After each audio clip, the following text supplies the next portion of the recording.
Hey, welcome to the next episode of Crow Tribe Conversations. Guess who we have here? Maybe you can read. His name is pronounced Izak, Rensburg. Just fun. I love when names are fun to say, and his is one of the funnest. So, do you know what it means? Smile or happy or something? To laugh or to smile. To laugh or to smile. Look at that. So we're going to have a good time here. It's not going to be too terrible. So we're going to spend a little bit of time talking about, for those who can't see, there's a pit bull under the desk flirting with Izak. So if we're distracted, we're all easily distracted. So yeah. How do you feel about being on a podcast? Have you done podcasts before? I have done maybe one or two. But yeah. As a host? Always? No, God, no, not yet. Hopefully, one of these days. Yeah, no, it's a strange mixture of excitement, fear, and curiosity. What's the fearful part? What do you think? It's always unknown. For me, the way I think of fear is it's the edge that I want to grow into. So it's the things that you're afraid of is things you haven't done before, right? Or explored or seen or felt. And you're not sure what's going to be on the other side. And so that's the edge of who you are as a person, is the fear line. At least that's how I see it. I'm going to divulge vulnerability. When I was like a junior high age kid, I was scared to death to talk to girls. I would stare at them, and I was borderline creepy, but I didn't have the nerve to talk to girls. Yeah. And maybe I'll talk to anybody, not just girls. But I'm not afraid to talk to strangers. Yeah. That's an example of, I know people who, they can't talk to somebody they don't know. And people who my ex-wife used to say, God, why do you got to talk to people? Can't you just go buy groceries? Nope. And then you go and you realize it's actually kind of fun. It's so fun. And what I love is Dawn, that my wife does that too. She likes to, she tells stories. Hey, I was on the net, and somebody would just, or she'll come back. I got a new friend. It's so exciting. Yeah. Right. Yeah. So, for those listening who haven't figured this out, among the reasons I connected with Izak is that he has traveled. I traveled because my dad was a career Navy, so we're gypsy kids. We moved all the time. And Izak's experiences with travel and otherness are enthralling to me. So how about we got a little bit of structure as we do. We're kind of roll through some things, and it's no secret that we might cancel this and start all over again. But I want people to feel relatable. But hey, we're not polished performers. We're just a couple of dudes who want to talk about stuff. So a little bit of professional stuff, a little bit of personal stuff is what we're going to do. So fair enough. Mm-hmm. So let's get some of the good stuff moving through here. Where's my mouse? Izak is a professional, but I'll take a minute to talk about what you do now, but how you started to do this, because that's not intuitively obvious. And it's a great story, I think. Yeah. So about 45 minutes. So we provide safety, security for seniors. Typically, sometimes for people with disabilities at their home. And so what that typically looks like, it's somebody that's going through a big medical situation, and they're just unsure of how to handle it when they get home. We help with all of that transition. We make sure that they're secure and safe, primarily by staffing certified nurse assistants.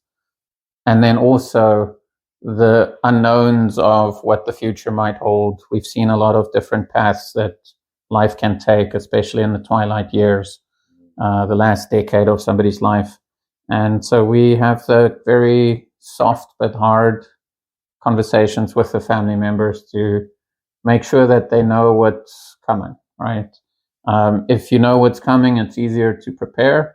It's easier to embrace it than being blindsided. You say you're having conversations with the family members. Are these those who otherwise would be anybody? No, it's anybody that want to be part of the person's life. So typically that's family members, kids. Every now and again, it's a neighbor or two. It's typically family, and just like.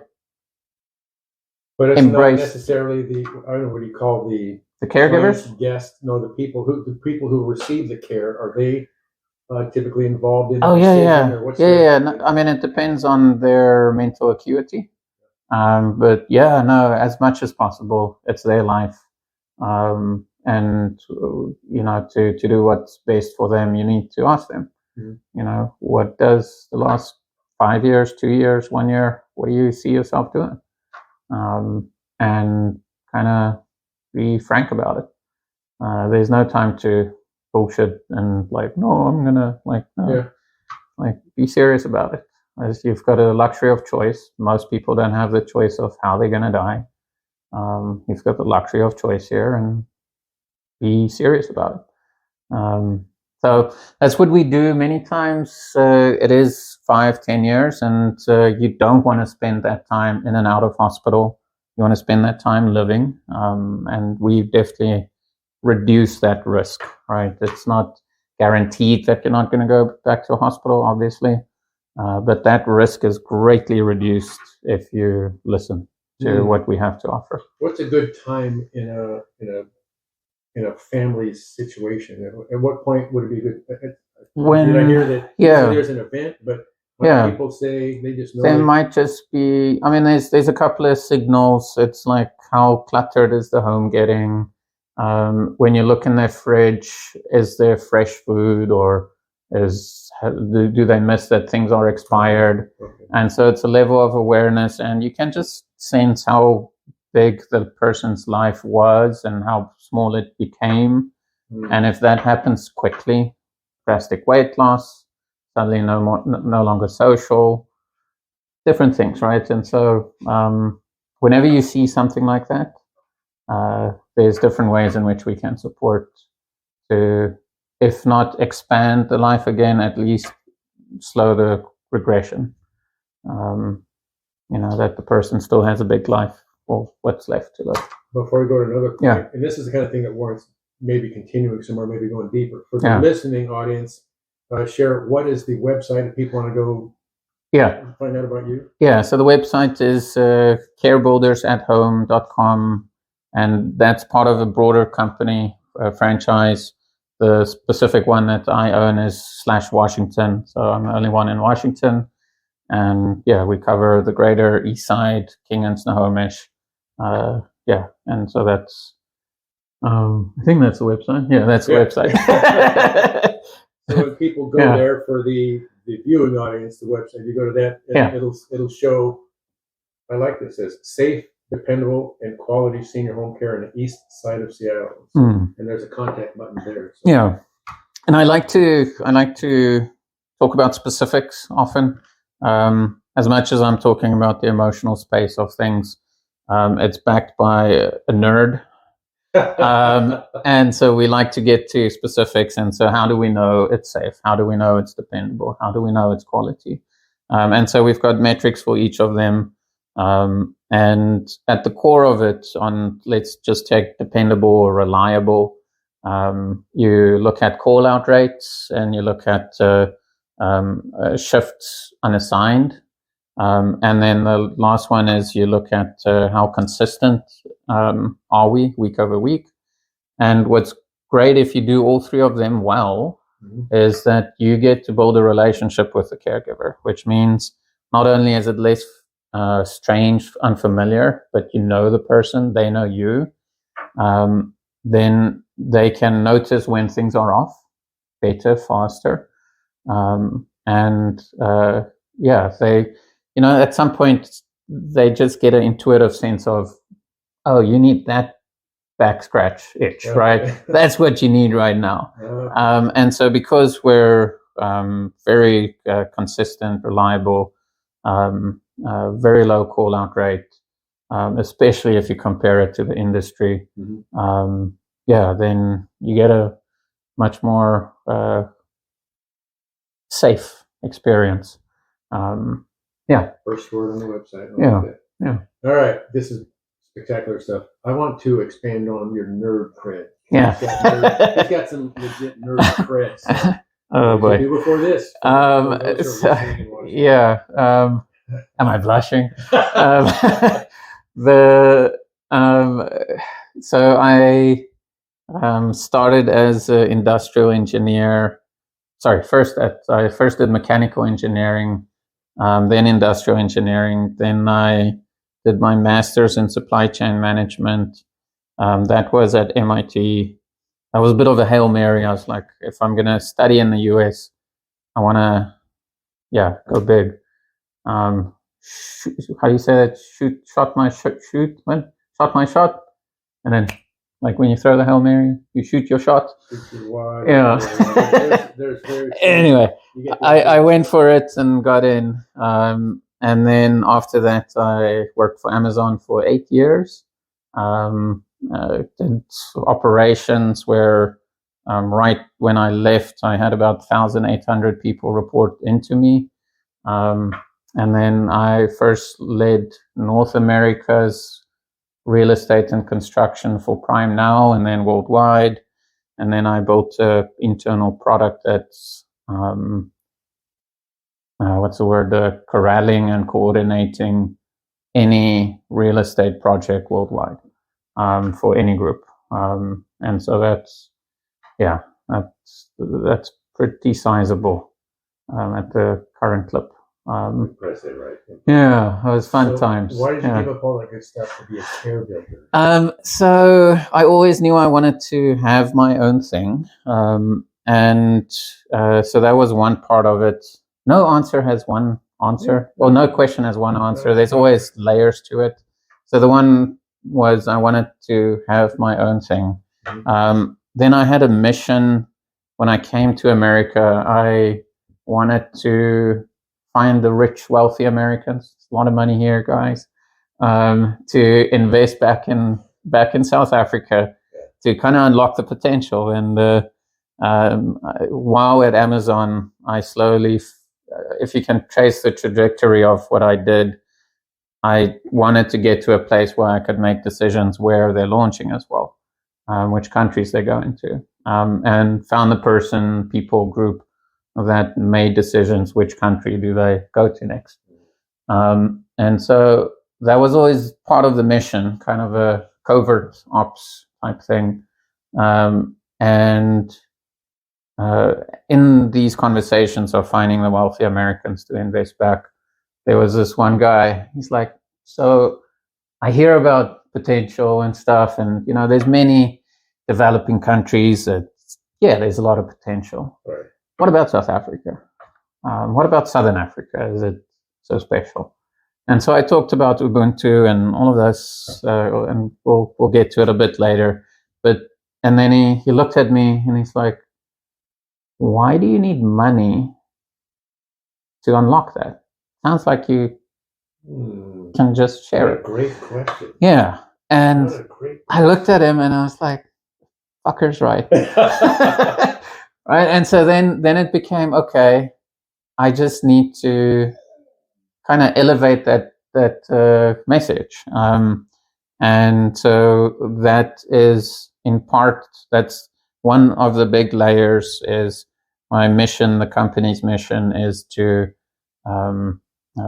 layer a little bit of Africanness into the community here. And Africanness is an American way of saying Ubuntu. It's that community. It's where life is from. It's humanity. I am because you are. Let's just go into that because while the Nerd Fest is impressive, it's when Izak shared the concept of Ubuntu. This is from a guy who was born in Hawaii, been all around, but I heard of it because Izak shared the thought. I'm going to challenge you on that a little bit. You might not have heard the. Well, I wasn't conscious of it. Yeah, I think the spirit of it. Yeah, I think that's the beauty of it is if you really are connected with humanity, it is in the plural, right? Yeah, and humanity can only exist with the other. Right, and so you've lived it. I certainly have. That's why I connect the right way. I know. Brotherhood. I've got friends of other cultures and languages and complexions. And you'll find similarities of this in many cultures. Sure. A little bit less in America, a little bit less. But it's still there. It's definitely still there. And it's just a good way of bringing it all together. Isn't that such an ironic thing about America? Yeah. We heard when I was a kid, with the word melting pot. Anybody can become American. You come here, you can embrace it, and yet we tend Americans. By the way, in case you didn't hear that, the reason he talks funny, beautifully, he's from South Africa, and so he can legitimately talk about. He's a proper African, and when he says anything about living better together the African way, Izak is the one. But that's why I wanted to. I have you here to share this because I want to amplify. That's why this is the biggest fund I could put on the screen. I want to amplify the message. I want more people to. Yeah. Did you know that Forrest got an Ubuntu tattoo? You mentioned big. It's a bold. So anyway, my brother Forrest, like an older brother, and he's heard of it through us, and and it's without a doubt, it's live and well everywhere. It just needs to be a bit more explicit and upfront, not just the undercurrent of how things are happening, but kind of make it concrete and clear. Right. How do we do that? I don't have a good answer yet. That is definitely the bad answer then. So the way one of my favorite quotes is everywhere you go, preach, and if you have to, talk. So it's the way you live life is the best way to show it. And then the more people, at some point there can be a tipping point. And conversations obviously help. It's necessary. You cannot make something explicit without talking about it. Yeah. But if you don't back it up with how you live, it doesn't mean much. Right. And so that's kind of, it's first live it and then talk about it. And so, that's the beauty of home care is that we first live it, and I'm giving permission for the caregivers to talk about it. So many of them, when I talk to them during the interview and do we want to work together conversation, as I talk about your first showing up to be with the person. Right. And I say, and it's part of Ubuntu, and as the conversation goes, they first look at me like, "What's this Muzungu?" which means white man, right? Yeah, what is this white man saying? And then the more I talk to them, the more they just smile bigger and bigger and bigger. They start to get it. And then I say, yes, I'm giving you permission to be fully who you are first. You're not there the industry is very focused on paperwork and regulation and marking all of the acts of daily living and taking notes. And so you're expected to show up and clean the bathroom, make sure the person uses his, cleans himself, medication, check. And so they're expected to show up and fix. Right. Mm. And that's in many ways, it's a beautiful side of American culture of I'm here to contribute. Mm-hmm. I'm an individual contributor and I'm making my place better. But it needs to come second, in my opinion, in some shape or form. And so we've asked the caregivers first, show up and be, not show up and do, right? And connect with the person. And then it's easier to do all of these other things. So it's a very quick 1-2. But then as I talk to them, they go, you can just see they first smile and then they relax. And they're like, I'm accepted. He's got my back. I don't need to put a fake smile on. This is a real smile now. And I think that's where a lot of it starts, is first empowering, enabling, and then being upfront about it. I ask them, tell the clients, talk about it, share, how lucky we are to be here. Right. And that, yes, hard things is hard and you can still find joy in it. This is how I coped and enjoyed life, even though I grieved for my daughter that died, right? Mm-hmm. Things like that. like, how can you find joy in grief? Like, they're so close to each other. In community, right? With Ubuntu, they are close. And so, yeah, I think that's maybe, I don't know. We'll find out. Wonderful bad answer. See, that's why we done that rehearsal riff. So, my brother, I know we could talk to this, and actually I want to. And you said you present a couple times a month. Talk about that. What do you do, and what's that like? So, first off, if you want, I think this applies not just to life, but work, and just if you have things to work on yourself, pains that you have, there's a lot of things in Ubuntu that will help heal. And so if you think there's a place that somebody can benefit from this message, happy to talk for big companies, individuals, any communal group. Currently, I do a minimum of 2 talks a month. Would love to ramp that up. The 2 that I always do is at the North Shore Senior Center. Oh, yeah. Great organization. Organization. In so many ways. It's really, beautiful group of people. And then their sister chapter in Mill Creek. Okay. So I do the 2nd Tuesday of every month. The next one is going to be the 8th of July. At 1 o'clock at the North Shore Senior Center.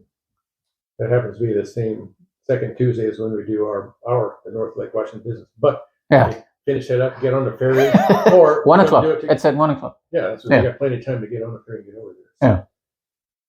So, man, I love this. But for those who only have so much time to listen to podcasts and even if you're watch, let's kind of bring things to a little bit of a conclusion. That if you, as part of North Lake Washington Business Connection, we find some really wonderful people who, what Izak does exceptionally well is something that I strive for. When I meet people, we got to make money, pay bills, take care of our families.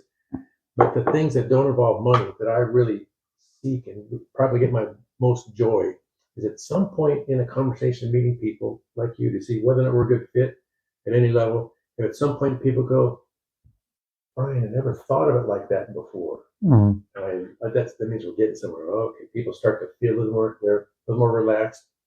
And when we create solutions, solve problems, when they physically go, oh, okay, we're going to be okay. This is going to be good. I love that.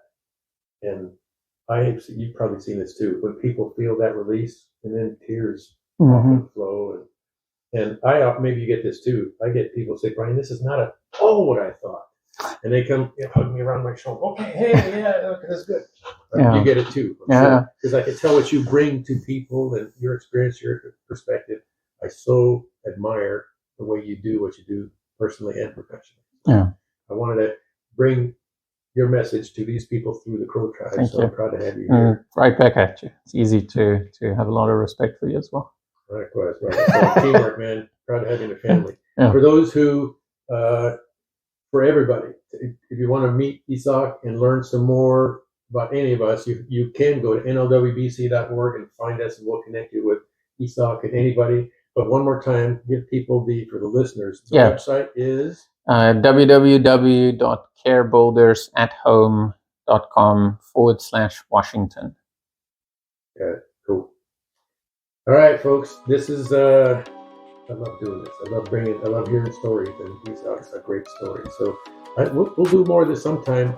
Next episode is me just coming and watching you talk to the people at the senior center and stuff. So we'll do that. Awesome. Promptly. So thank you, my brother. Thank you. See you next time at the Crow Tribe podcast, Crow Tribe Conversations. And if you have any questions, we'd love to do a conversation maybe with you here.